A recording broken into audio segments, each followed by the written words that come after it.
Yeah. What's up? What's everyone? What's up, everyone? What's Listen, I was literally practicing inside my head. I was like, what's up? In the mirror, while I was driving on the way over here. What's up, everyone? As soon as I started, I was like, wait, no, what does Jess say? I got to do the catchphrase. What's everyone? It's me and Jessica Finney here with Two Straws.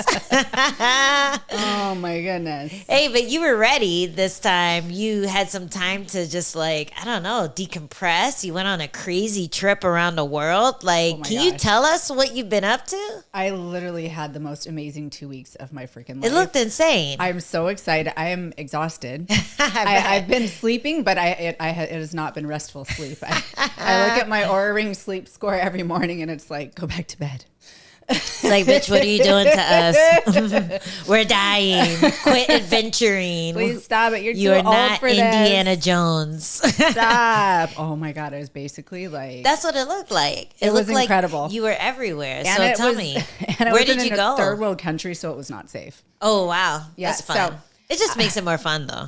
Exactly. If there's not a little element of like, you might die. Yeah. You might plummet to your death. It's like a roller coaster. You might get kidnapped. Hey, that's the fun part. What's the point? Exactly. So I got to go on this amazing Titans MMA tour. It was the first one. They have another one set for September. Okay. And what is Titans MMA? Well, Titans MMA is actually a fight organization over in Florida. It's owned by Lex McMahon. We actually, there was looking for a fight episode that featured that fight organization. They've had, a lot of talent go from their organization into the UFC. Okay. And most of the guys, except for myself on that tour, had fought for. Oh, that's awesome. So it was part of AFE, which is Armed Forces Entertainment. And basically it's an amazing, amazing program that they put together where they invite, athletes, celebrities, comedians, all sorts of people to tour military bases and just kind of like boost morale. We were there to do seminars and meet and greets and, just like they also set up really amazing experiences for us that I wasn't even expecting. Yeah, I saw it because I thought you guys were just going to be going from base to base, not really seeing anything like from the place that you were at, just kind of going, hey troops, hey troops, hey troops. And Here's it's just technique. Like Groundhog's Day, I mean. Yeah, no, it was not. I didn't know what to expect, but I did not expect this. And the group of people that I went with, oh my God, my two favorite people in the world right now, sorry, no offense, but Charles Rosa. He's pretty cool. He's freaking awesome. He's pretty cool. And then I'll give it to you. And then Preston, oh my God. Preston. You guys are besties. You guys are besties. You don't need to know his last name. I know. But he's an up and coming UFC fighter. He's had a few fights in the UFC. He's started at 155, now 170, and these guys were just like my buddies on the trip. I had so much fun with them. We also had Shorty Torres, and then we had Lex, and then we had Johnny. I always say his last name wrong. Laquasta. He's like a Laquasta. But we had a great group. Does he have a bubbly personality? Not as bubbly as yours. I know. Stop it. You just don't want me to get jealous. I don't. But we started in Cuba. And we got to tour Guantanamo Bay. We got to see all of like these top secret spots that like we couldn't take pictures of because, top secret. What was Guantanamo Bay like? It was really hot and humid, and it was crazy that we got to see all the things that we did. Holy shit. We got a tour of everything. Did you get to torture someone? No, but I got to see the places where. Oh my God.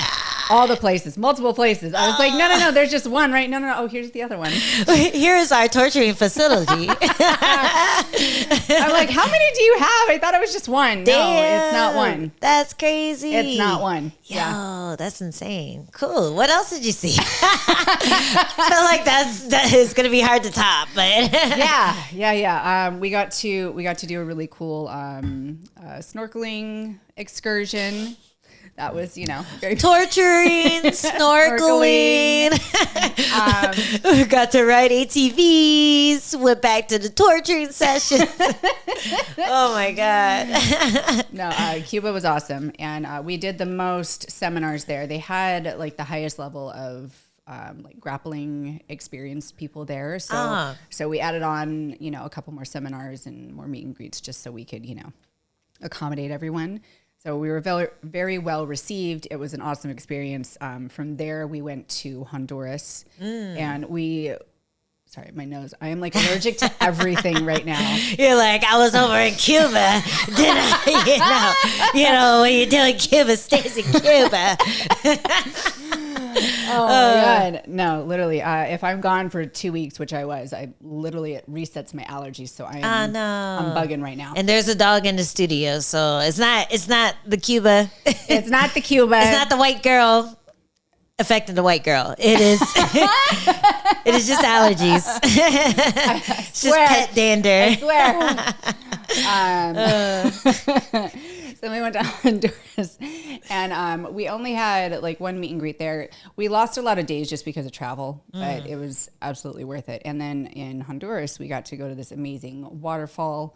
Ooh, is that the one you guys jumped in? Yeah. That looked awesome. So we got to climb up and under the waterfall, and it was so powerful. There was so much energy that I was like, I could feel like it just shaking my body. It was almost like pre-fight, like anxiety. I was like, I can't breathe so well right now. Yeah. Like it was just really, really intense, but it was incredible. Nature. And then, and we got to jump off a few things. And like odd as it is, one of my favorite things is to like climb up and jump off. Okay. Like, that's a thing. I feel like that really, tracks. really enjoy. Like you like climbing up people.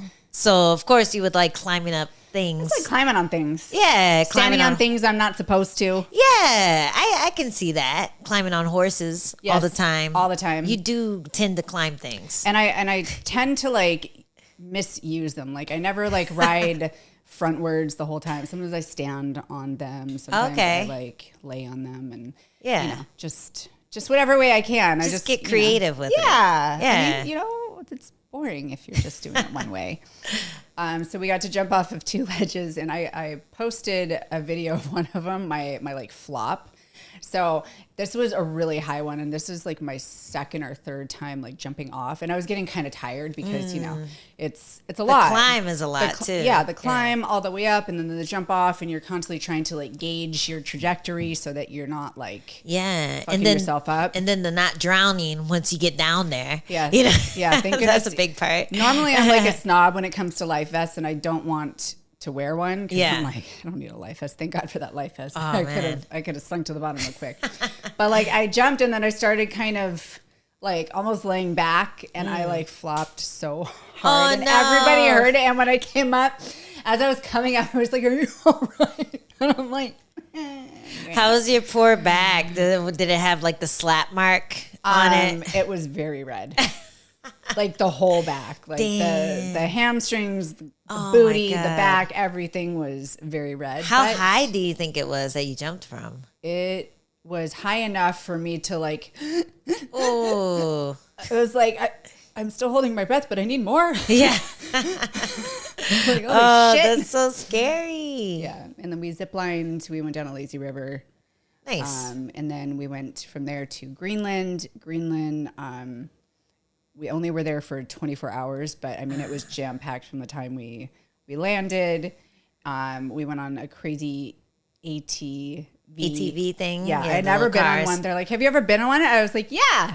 I just say yes to things because I don't want any reason for me to not let me do them. Right. So I just say yes, and I'll figure things out as I go along. It's like a horse. Yeah. Yeah, it has 4 legs. It's fine. I almost Preston was behind me, and he was like, "You almost like went up and like over." I was like, I know. I know. I was terrified, actually. You realize that's what who was it? Was it Raquel Pennington? She like almost died driving ATVs, and she does it all the time. But she was driving ATVs through the woods before like a huge fight, and like fell off, almost lost her leg because I think the ATV crashed into a tree and her leg was in between the ATV and the tree. So yeah, makes sense. Yeah, I'm very glad that didn't happen to you. I just started like drifting, and it's really wet there right now. It's summer in Greenland, and basically like they're on a glacier, and it's raining constantly, but it's not cold enough to turn into snow and freeze. So it's just wet because it's on an iceberg, so like it can't absorb into the ground, so it's just like wet and slippery.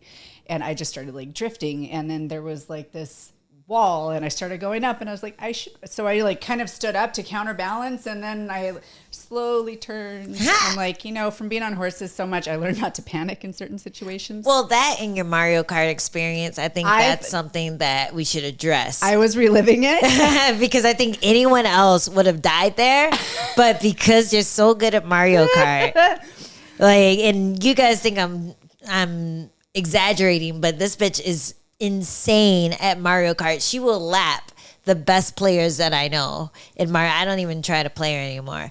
I think that had a big impact on your performance there, because that was a pretty dangerous move. You basically ran over a green shell and lived. Yeah. Yeah. I definitely was pretending I was Koopa Troopa while I was like, no, I'm not even kidding. I was like, this is my time. I got this. I was like, oh my God, this is so fun. Yes. That's awesome. One day we have to go to Japan together, and we can do that Mario Kart experience. Yes. Have you seen that? I have. Yeah, it looks so fun, but I feel like it's going to be real lame compared to how fun it looks. But that's definitely a tourist trap I want to do one day with you. So we have to do that. Put that in the bucket list. Yeah. I did like bucket list things. I didn't even know that they were in my bucket list. Yeah, there you go. I was like, holy shit, this whole trip was a bucket list. That's awesome. It was incredible. Did you see the Aurora Borealis when you were there? Was it out? No, because it's summer. It was light 24 hours a fucking day. That was hard. My God. That fucked with me. Yeah.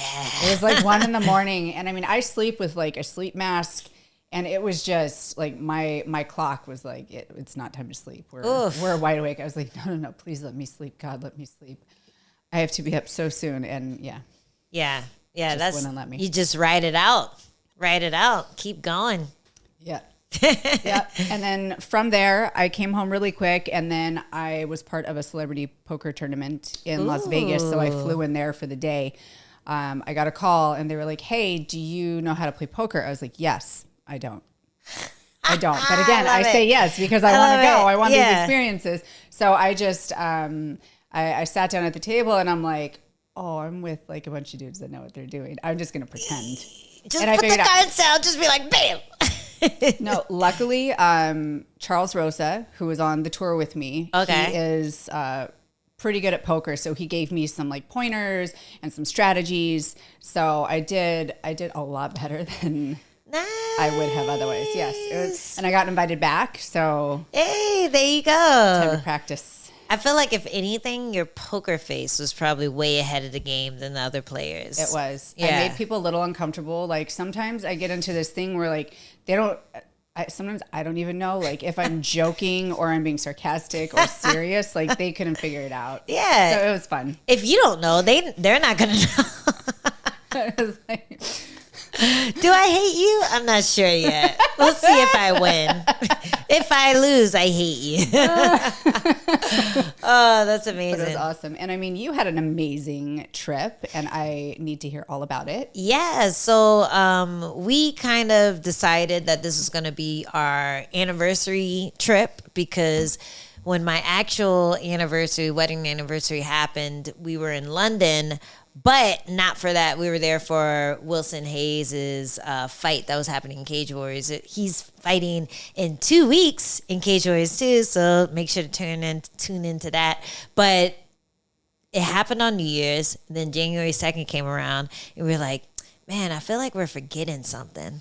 like we're both like, today feels like, I feel like we're forgetting. And then we both realized at the same time, like, oh shit, it's our wedding anniversary. That's amazing. So we lucked out that we both forgot, because I feel like if one of us remembered and one didn't, and we're just trying to play coy the whole time, then we would have been real disappointed. But we both had no idea until the day of. So we decided, okay, we're going to do a big vacation at some point. And it ended up being the one that I just went on. And we went to Tulum, Mexico, which is somewhere that I've been seeing people post about. I have a friend that actually trains at this place called Tulum Muay Thai. So I would see pictures from that. And then I'd see pictures of Tulum. And it just looked like this really cool kind of deserted beach town kind of place. And it looked gorgeous. So we went out there. It was amazing. It was really humid, but like, because we were in the water most of the time, it didn't really affect us too much. Adam got to even out his farmer's tan a tiny bit. So he was walking around with the shoulders out.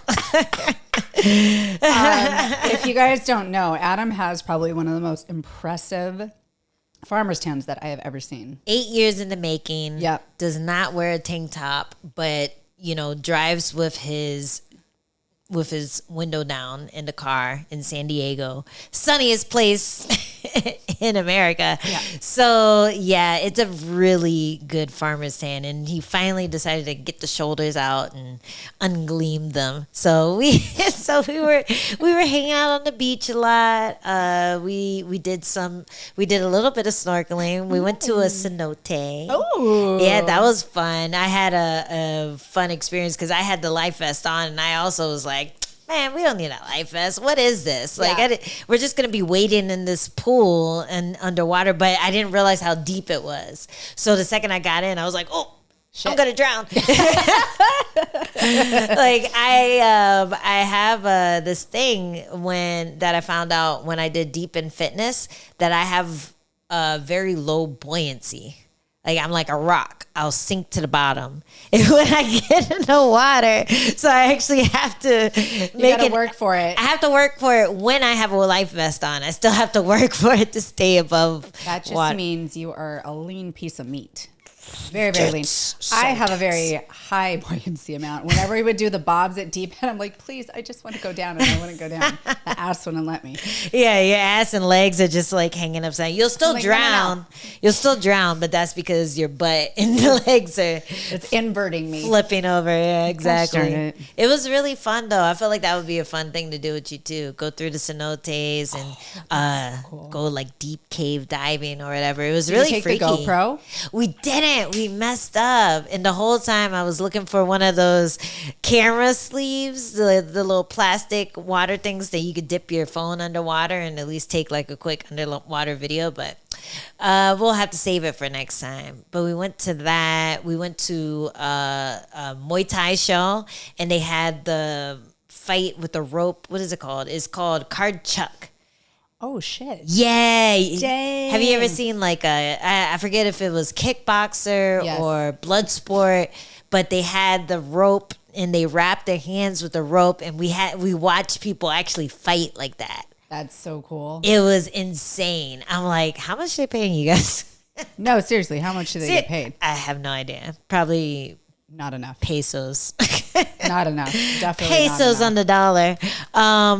Definitely not enough, but still definitely an experience. I probably would have done it before I got into the UFC.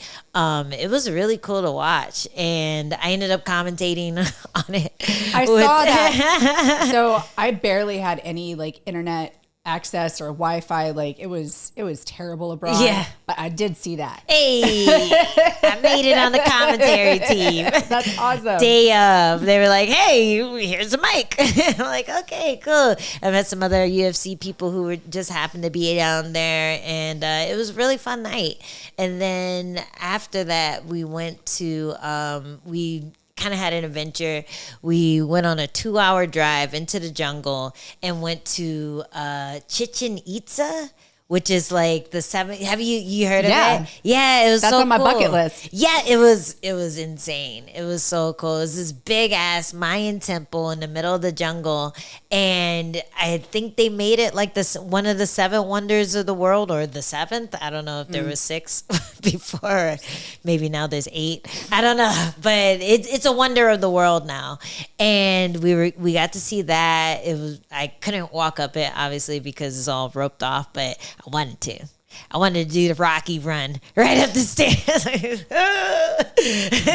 Pretend to sacrifice someone.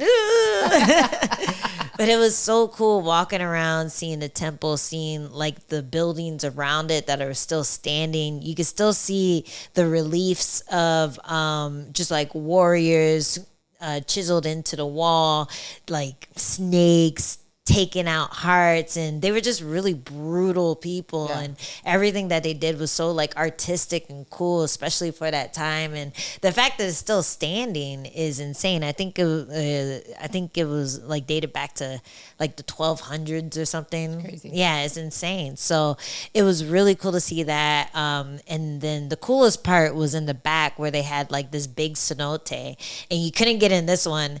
And I think it's because they would throw their sacrifices into the cenote. And it was funny reading the little plaque. It's like, yeah, they would throw like gold, riches, skull fragments from children, things like that. And you're just like, what? Excuse me, did I read that right? That must not have been translated properly. I still think they got to the point.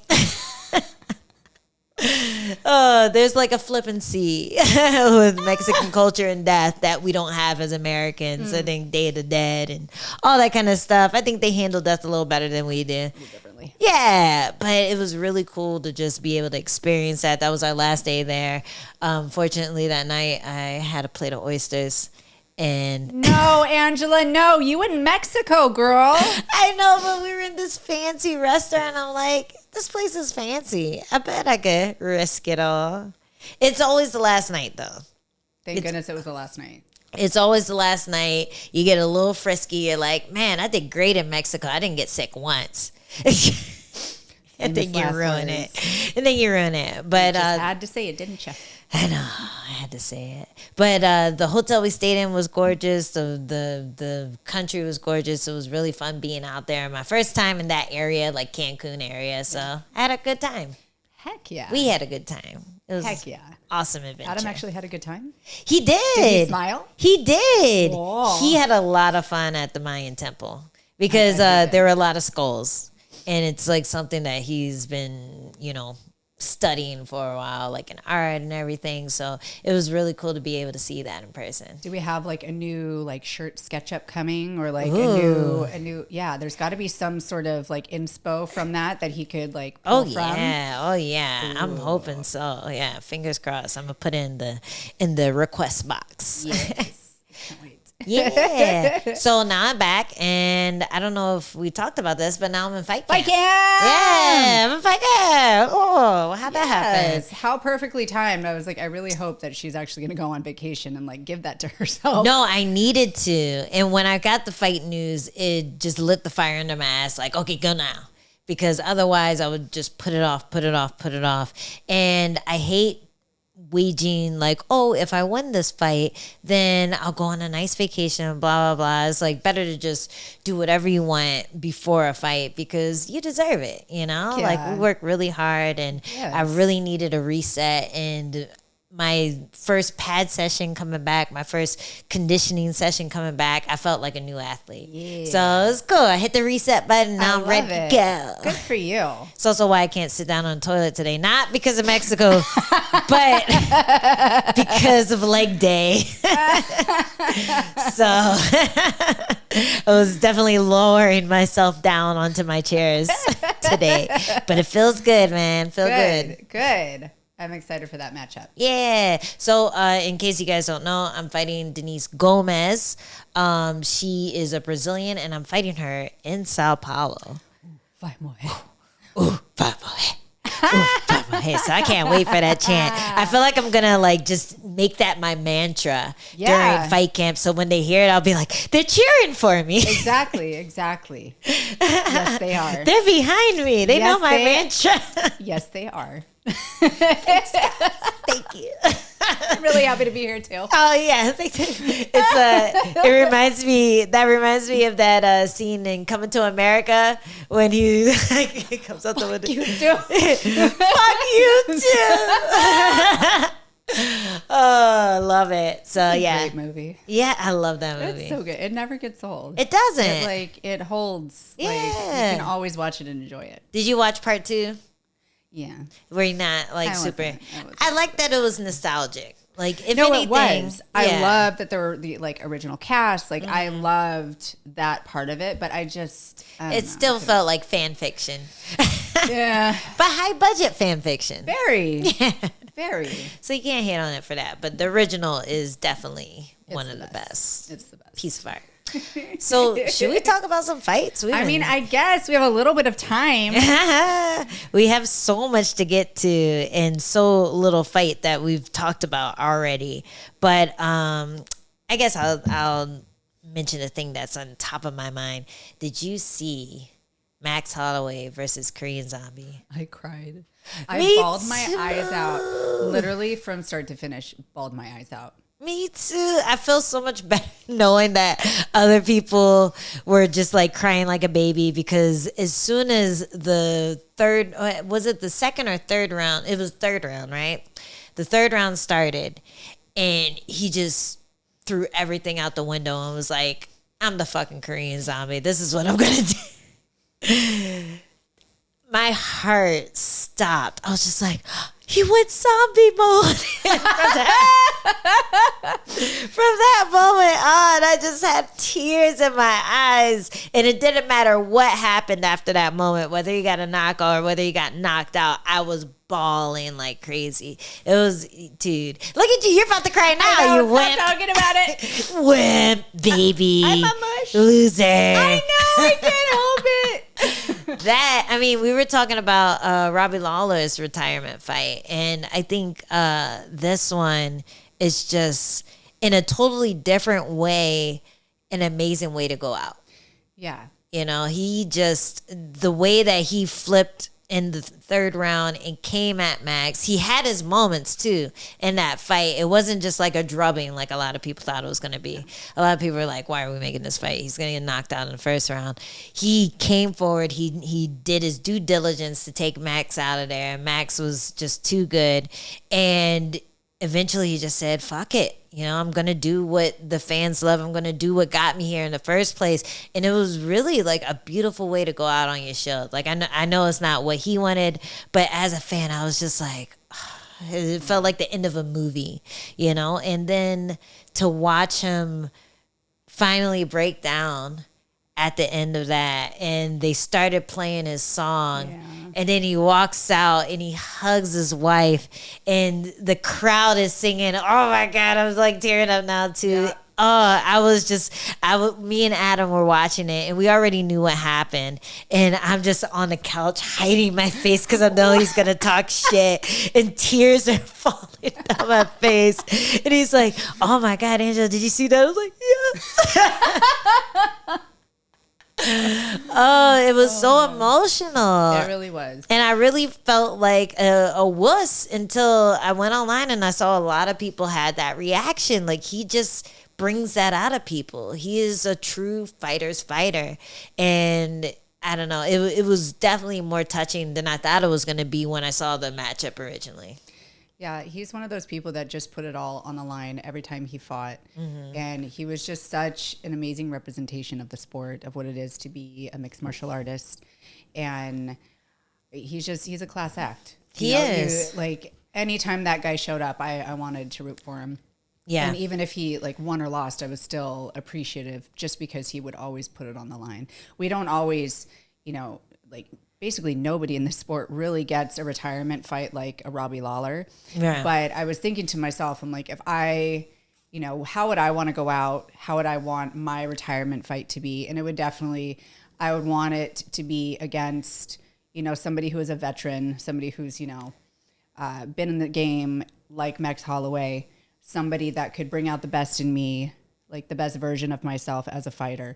And I think that's what that happened that night. And it was beautiful. It was. It really was. He actually made me a proper fan of MMA because let me see. I was just looking at which fight it was that got me into it. So 2010, Angela in 2010, I had been training Muay Thai for about 5 months.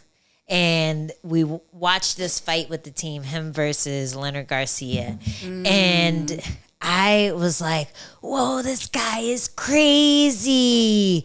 And then he lost a split decision. And I was like, no, why would that happen? That's insane. But I was such a fan of Korean Zombie for that fight and just the way he took it to him. And then he lost the decision. I'm like, wow, I can really care about someone who lost like that. Like this is something that I didn't expect because I'm a new fan to MMA. I didn't even watch MMA before I started training Muay Thai. I was doing it as a workout. So at that point, I didn't know anything about fighting. I'm like, wow, that's pretty insane. And then I got to see him come back on the 2 fights later, and he got the rematch against Leonard Garcia, and then he beat the shit out of him and got her with a twister. And me being new to the sport, still new to grappling and everything, I didn't even know what he was doing to him. But that comeback story was one of the first things that made me a fan of just the drama of MMA and how you can have stories and how you can have heroes and how you can have people who just put it all out there and leave it all in the cage. And I think I'd watched a few fights before that, and I didn't really get it yet. You know, maybe they were too technical, or maybe they were too, there wasn't that much on the line. But when I saw him lose that fight and then come back and win in such a crazy fashion, that really put me in the seat of like, okay, I'm an MMA fan now. So full circle. It was amazing to be able to watch that retirement fight. I mean, Max looked amazing too, obviously, but it was one of those fights where the guy who lost ended up just outshining the actual winner of the fight. Yeah, and it's so rare that happens. Like that doesn't happen, and that speaks to the level of, you know, who he is as a person, who he is as a fighter. Yeah, I think that we can just all like really appreciate and remember like him and what he's done for the sport. I think it's awesome. So that was really awesome. Anything else that happened on UFC Singapore? I only caught like a handful of the fights, but anything jumped out to you from that card? No, honestly, like it was all no. I was just in such an emotional state. Like it was just all about the main event. You know? Like everything else just kind of faded away from me. I know it did. It really did. It did. I caught up on a couple of the fights. Like I saw a few knockouts. There was one like crazy knockout by this dude named Waldo. He was like big old guy. He punched the guy. He turned around and it flopped on his face. But the one thing that I feel like people aren't really talking about that much that is actually kind of a big deal was Aaron Blanchfield versus Talia Santos. And you know, Korean Zombie retiring, the placement of them on the card too, I think it just kind of overshadowed that. But it was actually a pretty dramatic fight. And the areas that I thought would really trip Blanchfield out, she actually did well with. So the first round, she was kind of getting pieced up by Talia Santos. She was landing big leg kicks, just like picking her apart with straights and doing a really good job of keeping her takedown attempts away. And then in the second, you can see Talia get a little tired. And that's that Blanchfield pressure. Like, dude. She's strong, and she is a grinder. Yes. She is a grinder. She is heavy. She is pressure. It's absolutely exhausting. Yeah, it's like that wall that's like coming for you and like Indiana Jones. Exactly. So many Indiana Jones references. Stop it. Yeah, she couldn't stop the wall from coming at her. So even though she was landing clean on Blanchfield, she just has a chin like a cinder block. She was taking him, coming forward, and then eventually forced Talia to do a really sloppy takedown and ended up on top of her. Grinded her out that round, and then third round, more of the same, just pushing her back, landing good strikes too. I think, she was really able to hang on her and get her arms heavy, and then Talia wasn't able to defend the head strikes and the takedowns at the same time. So a chick like that is really, really hard to beat, you know? Like someone who's able to pressure and use their weight against you and just take you out of your game, because she totally made Talia play her game. And that's something that doesn't often happen to Talia. Like, she beat the crap out of Valentina Shevchenko, and luckily for Shevchenko, was able to still win that fight. But a lot of people feel like Talia should have been champion, and I think Talia beats Grasso. So I feel a little bad for her after this fight. That was a tough person to fight with not that much stakes, not that much eyes on it either. But Blanchfield is going to the top. She earned that next line. She has to. She has to get the next title shot. And it does.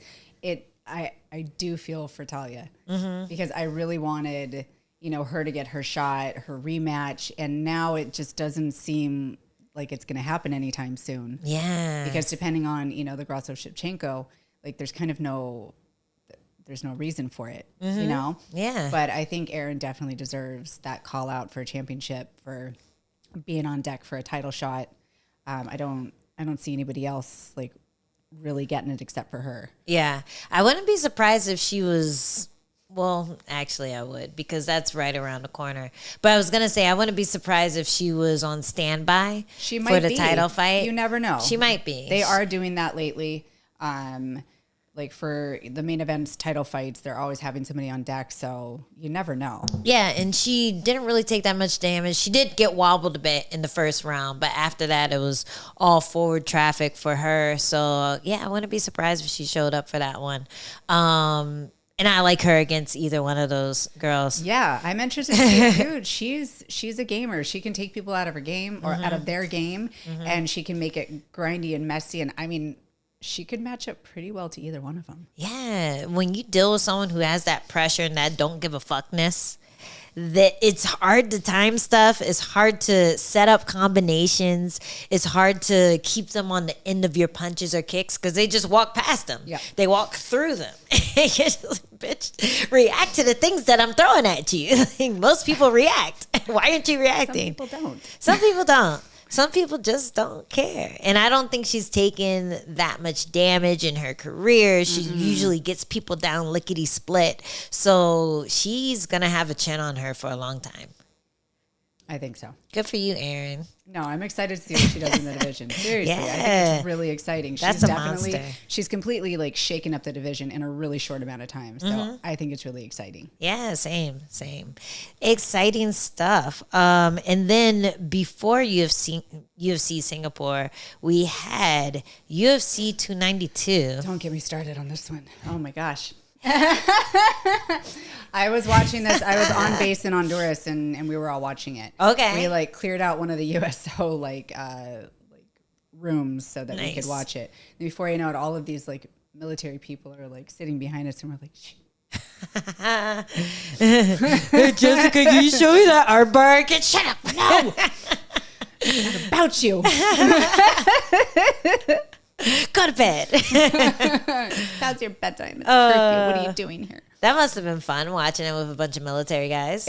They were hyped. Oh, I bet. They were hyped. They were excited.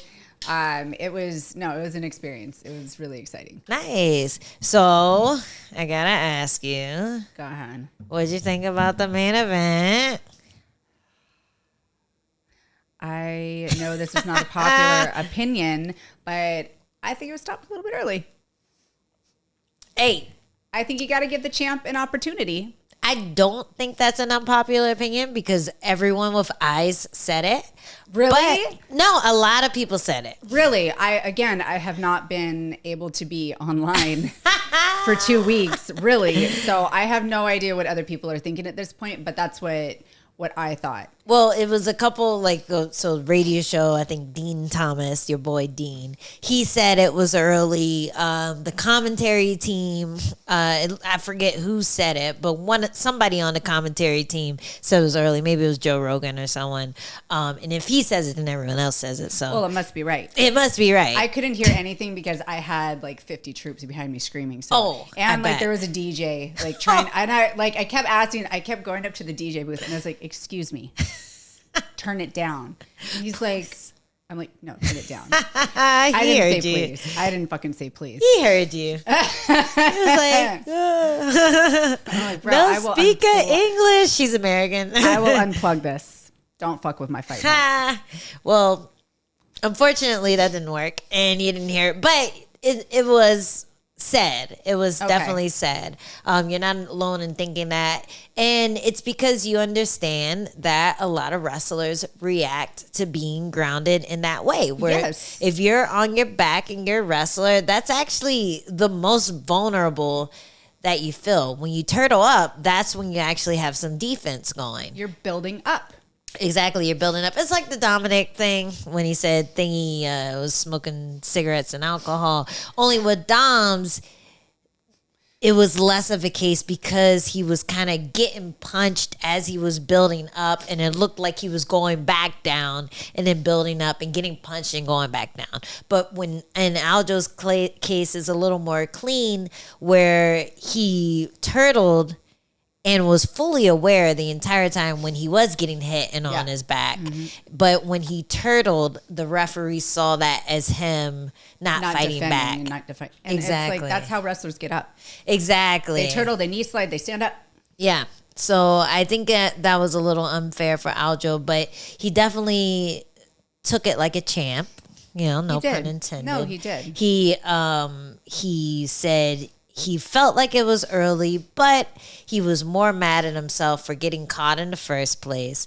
And that's a real thing. We all know that could happen. If we get caught clean, if there's a moment where we're unconscious and then we wake up on the floor, you know you got to do something big to show the referee that you're still alive, you're not getting hurt, you're not like getting unnecessary damage. Yeah.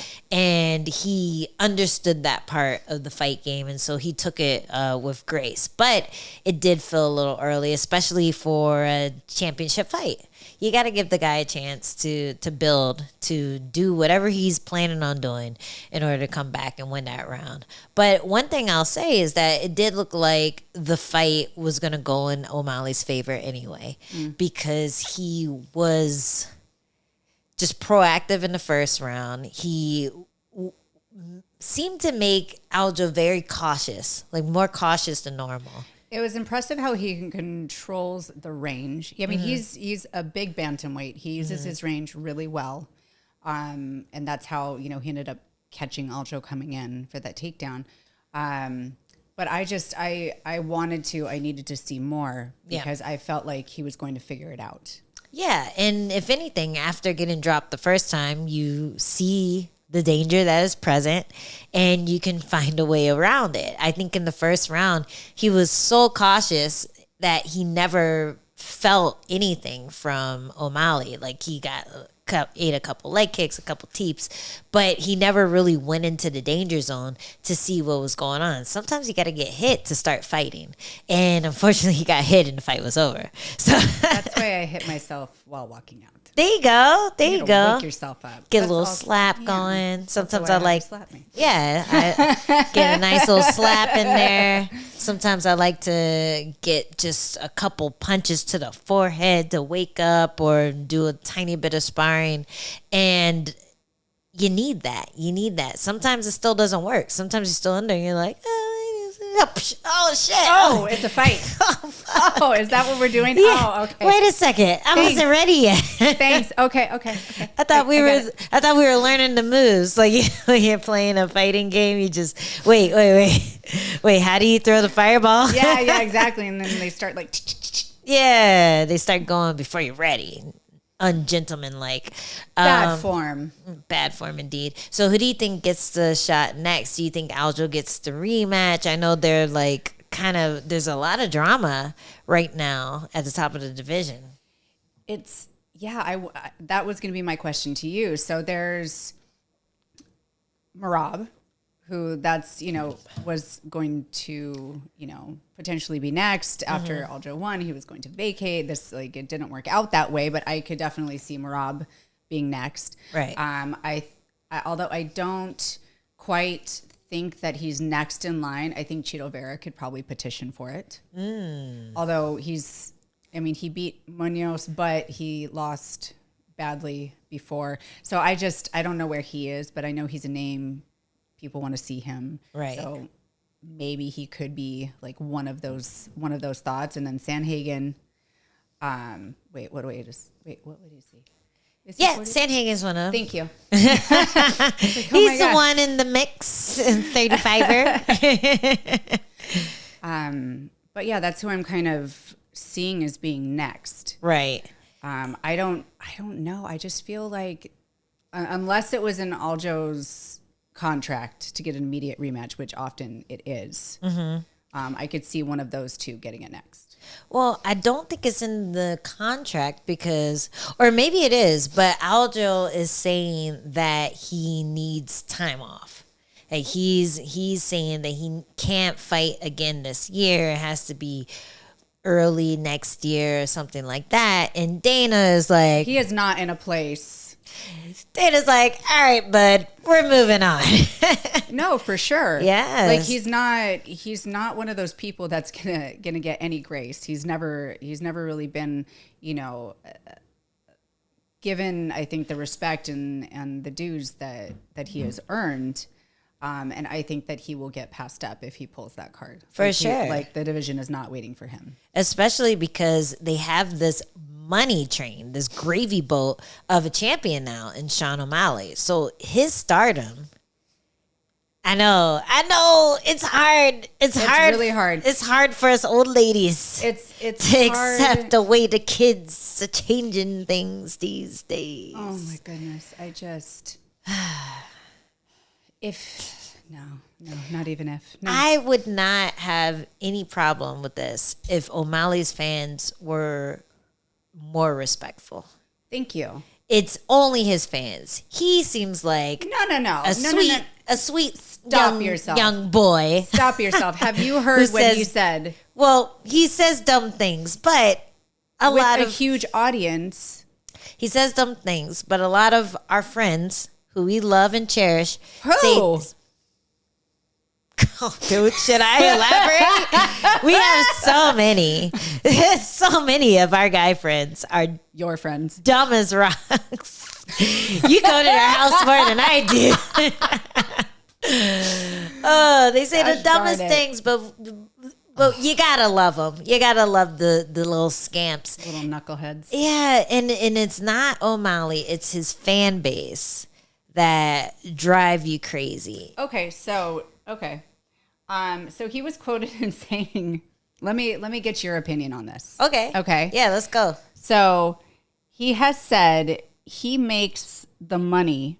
He's the breadwinner, so he can cheat. And his wife agrees. His wife is okay with this. I think we should go to a break. And then just have a moment. I need to digest that. That's a lot. Interesting. Yeah, that's a lot. not the only thing that he said too. I'll say more. Yeah, I'll say more. Okay. All right, let's psychoanalyze this little nutcase of a champion when we come back. If you didn't subscribe to Fight Pass, do it so you can hear our saucy conversation. And if not, we'll just see you next time. Yeah. Bye. Bye.